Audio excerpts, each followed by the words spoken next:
What's going on, my beautiful governors? Welcome to a new Rise of Kingdoms video. Today we are going to discuss best marches from each troop type. However, that's been already discussed by many content creators, so we are going to add a little bit of a spice, and I'm going to give you, at least to my experience, the best cheap replacement, like more budget friendly options for best marches from each troop type. I think it's going to be a very helpful video. And of course, let me know in the comment section down below what will be your cheaper replacement for each march that we are going to discuss right here, right now. But first, we need to discuss the best of the best. Now, these marches, pretty much everybody agrees that these three are the absolute best pairings from each troop type. Starting with archers, we have Hermann Prime, of course, as a secondary to Zhuge Liang. Zhuge Hermann, right now, the best archer pairings, hands down. Infantry, this is also a march that pretty much everybody agrees. Scipio primary, Liu Che secondary.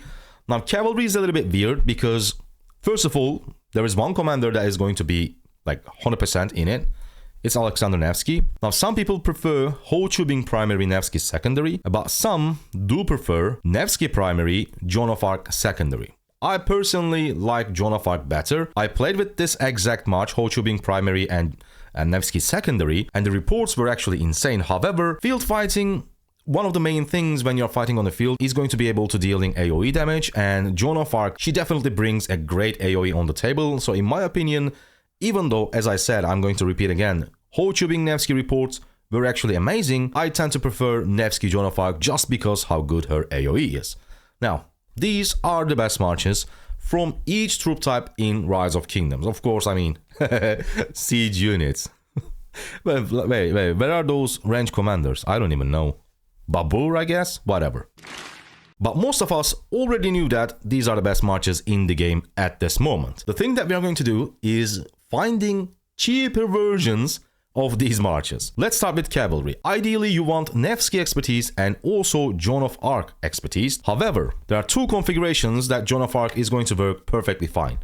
One of them is 5-1-1-5. I know it's risky, I know it's not guaranteed, but it is only 190 sculpture investment compared to an expertise commander. It is insane. And we got this 5-1-1-5 Joan of Arc live on stream without using any skill resets.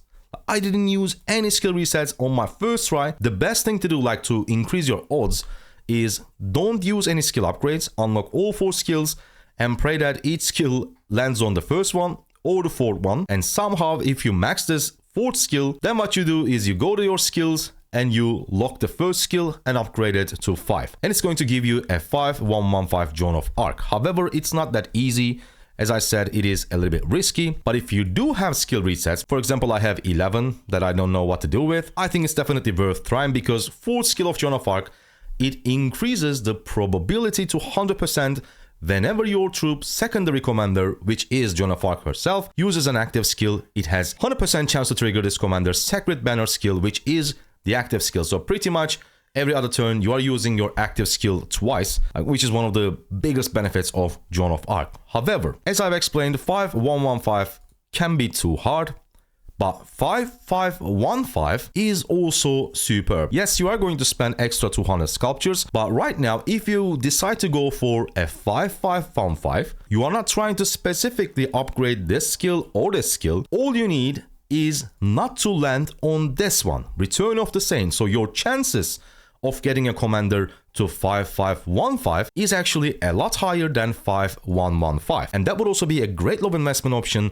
to use your best cavalry march for a lot cheaper. However, I'm pretty sure that not everyone is a fan of gambling. I mean, getting that skill to 5-1-1-5 or 5-5-1-5.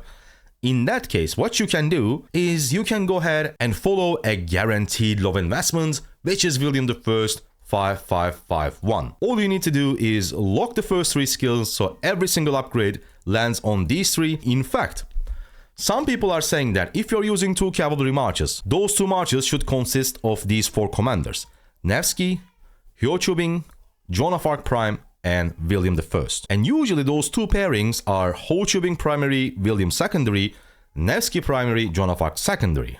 But some people do actually have a valid argument that you should be using, like, instead of that combination, you should be using Ho Chu-bing primary, Joan of Arc secondary, then Nevsky primary with William secondary. The reason is, Ho Chu-bing and William, there is one skill that kind of overlaps, and it's the march speed reduction from the first skill. On the second portion of Ho Chu-bing's first skill, it says reduces your target's march speed by 50% for 3 seconds. And if we look at William's first skill, it again says for the next 3 seconds, troops hit by this skill lose 30% march speed. So both of these are march speed reduction. And if I'm not mistaken, debuffs coming from the exact same source, this quote-unquote source is an active skill, and this is also an active skill. Let's say this one was active and this march speed reduction was coming from a passive skill or a talent tree, they would stack on top of each other. But since both march speed reductions are coming from the active skill, they do not stack. So what people tend to do is pairing your William with Nevsky anyways. So to make this best cavalry pairing cheaper, you can get yourself, instead of an expertise Joan of Arc, you can try to get yourself a 5115 Joan of Arc, 5515 Joan of Arc. But if you don't like gambling, you can simply change this pairing to Nevsky and a 5551 William. Now infantry is going to be a little bit funny because I'm going to trigger a lot of people. Usually, instead of Scipio and Liu Che is a 5511 Gorgo. However, there is a major problem with Gorgo. If you take a look at Gorgo and click on this, it says the mightiest governor. Now, if you are using a commander at 5511, or if that's your goal, you are trying to make a great pairing cheaper, this means you're either a free-to-play or a low spender. And most of the time, acquiring that mightiest governor commanders early in the game, I mean when I say early, like when they first released, is a little bit too challenging. So even though 5511 Gorgo does actually work really good with Liu Che, because she's a mightiest governor commander, this is not going to be the pairing that I'm going to suggest. Instead, my suggestion is going to be a very early generation commander. So the way we are going to make this pairing cheaper is not actually using less sculptures like we did for cavalry, but we are going to enable an early game commander that you probably have either 5511, 5551, or even expertise. For example, I do have, the commander is Alexander the Great, by the way, as you can tell. I do have an expertise Alexander the Great that I am not using. So if for some reason I wanted to go up to 2 infantry marches, what I would do, instead of trying to get myself a Gorgo from Mightiest Governor and spending a bunch of resources and everything, I would just keep using my Guan Yu and Scipio, and I would use my Liu Che with Alexander the Great. Reason number 1, he does actually have a really good debuff. Up to 3 nearby enemy troops take 30% more damage for 4 seconds. This is raw more damage. It's not normal damage, it's not skill damage, counterattack damage, it's everything. 30% more damage, 3 enemy troops for 4 seconds. But that's not actually the main reason. If we take a look at the expertise of Liu Che, it says whenever this commander's troop launches a basic attack while on the map, a 25% chance to launch an extra basic attack. The reason why this extra basic attack is so important is because the second skill of Alexander the Great. It says whenever their troop launches a basic attack, it has a 10% chance to deal extra direct damage, damage factor 1700 to the target, and reduce target's healing. That's not important, but the cooldown is only 3 seconds. So with a 3-second cooldown, there is a chance that you are going to deal 1.7k direct damage to the enemy whenever your march launches a basic attack. And Liu Che's expertise gives us 25% chance, which is not small, to launch an extra basic attack. I think the synergy between Liu Che and Alexander the Great is really good. So my recommendation for cheap alternative to this best infantry pairing, instead of Gorgo and Liu Che, it's going to be Alexander the Great paired with Liu Che. As I said, the way we are making this march cost cheaper is that we are just enabling an old generation commander that you might already have available in your arsenal. Last but not least, archers. Now, I'm going to be honest, it's definitely not my favorite way to make this cheaper, but it's going to be pretty similar to Alexander the Great. When I look at this archer march, I see 2 things. Number 1 is massive AoE damage, and number 2 is great debuff. Of course, other than raw AoE damage, Zhuge Liang, like one of the greatest commanders in the game right now, and that's why it is actually a lot harder to make this pairing cheaper. He does offer damage reduction and archer health, which contributes to your tankiness, and also just more raw damage.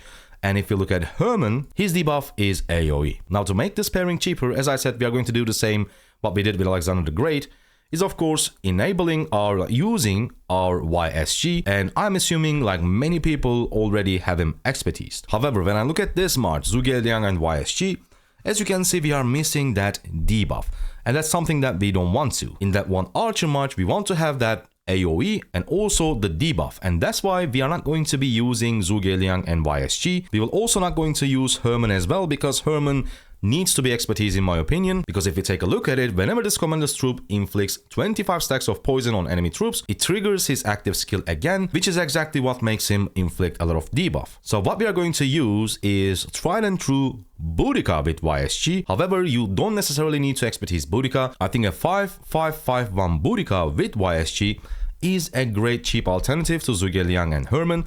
Of course, the power level is nowhere close. As I said, I really don't like making this much cheaper, but still, YSG brings the mini version of the AoE that Zhuge Liang brings, and Boudica's first skill do actually apply a massive debuff. For the next 3 seconds, the target takes 35% more skill damage and loses march speed. March speed is not that important, but that extra 35% skill damage is massive, because if we take a look at Herman, with each poison stack, you are going to increase your target's skill damage taken 3%. So basically, you need to apply 12 stacks of poison to reach this 35% skill damage taken increase that Boudica has. Of course, the debuff of Boudica is single target, and Herman's debuff is AoE. However, that's why this march is cheaper, because you are only investing 390 sculptures on Boudica, and YSG, you most likely already have him expertise. And in my opinion, this is the way to make this march cheaper.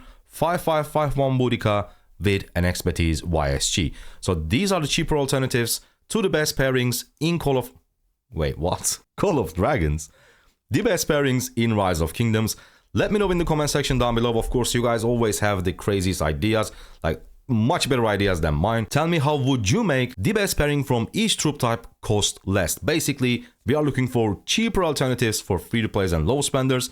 Hope you guys liked it, hope you guys enjoyed it. I see you on the next Rise of Kingdoms video. Goodbye.